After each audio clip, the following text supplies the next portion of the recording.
దగ్గరలో పుష్కరము అని ఒక దివ్యక్షేత్రం ఉన్నది. అక్కడే బ్రహ్మగారు గాయత్రీ సహితముగా యజ్ఞం చేశాడు. అద్భుతమైన యజ్ఞం చేశాడు.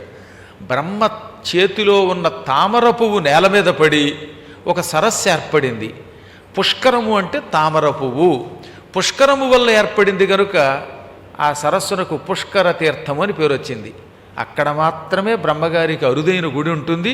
ఓ పక్కన గాయత్రి, ఓ పక్కన సావిత్రి, సరస్వతి అందరూ అక్కడే ఉంటారు. చాలా అద్భుత క్షేత్రం అది. జీవితంలో ఒక్కసారైనా పుష్కర క్షేత్రం చూడాలి. చూస్తే వాడికి దౌర్భాగ్యపు రాత ఉంటే తొలగిపోతుంది.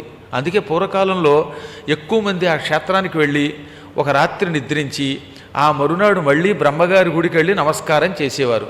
అప్పుడు ఏమవుతుంది, వాడి జాతకంలో ఉన్న దోషాలు పరిహారం అయిపోతాయి.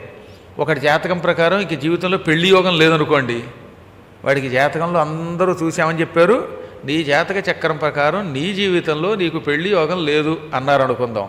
అటువంటి వాడు ఒక రాత్రి అక్కడ నిద్రించి బ్రహ్మగారి గుళ్ళో దండం పెట్టుకుని, బాబు ఎందుకు ఈ రాత రాశావు, ఈ రాతను తొలగించి నాకు మంచి పెళ్ళాన్ని కనీసం ఒక్క భార్యనైనా ప్రసాదించు అని కోరుకుంటే గ్యారంటీగా వాడికి ఏడాది తిరిగేలో పెళ్ళవుతుంది అని పద్మపురాణం చెబుతున్నది.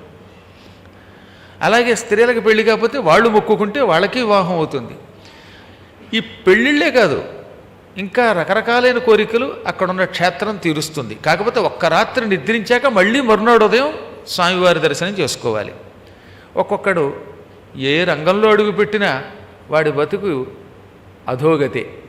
ఉద్యోగం చేస్తే ఉద్యోగంలో నిలకడ ఉండదు, వ్యాపారం చేస్తే వ్యాపారంలో దివాళా ఎత్తుతాడు.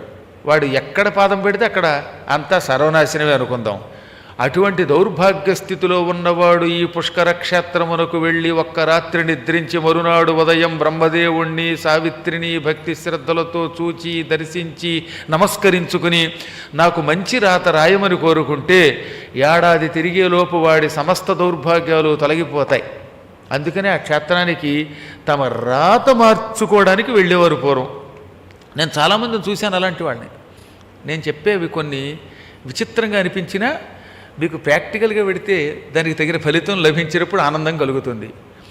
50 ఏళ్ళు దాటాక మీలో ఎవరికైనా మా పిల్లలు సక్రమంగా చూడరు, మేము వృద్ధాశ్రమాలకు వెళ్ళిపోవలసిన కర్మయోగం ఉన్నది అని భయపడితే అటువంటి వాళ్ళు ఒక్క రాత్రి నిద్రించి మరునాడు బ్రహ్మకి నమస్కారం చేసి, మేము ఈ ఓల్డ్ ఏజ్ హోముల్లో ఉండలేం, హాయిగా పిల్లల దగ్గర గోల్డ్ ఏజ్ హోములోనే ఉంటాం, లేక మాకు మేమే సుఖంగా బతికే అవకాశం ఇయ్యని ప్రార్థిస్తే గ్యారంటీ అలా జరుగుతుంది.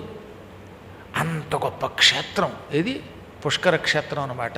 అందులో జీవితంలో ఒకసారి అయినా పుష్కర క్షేత్రం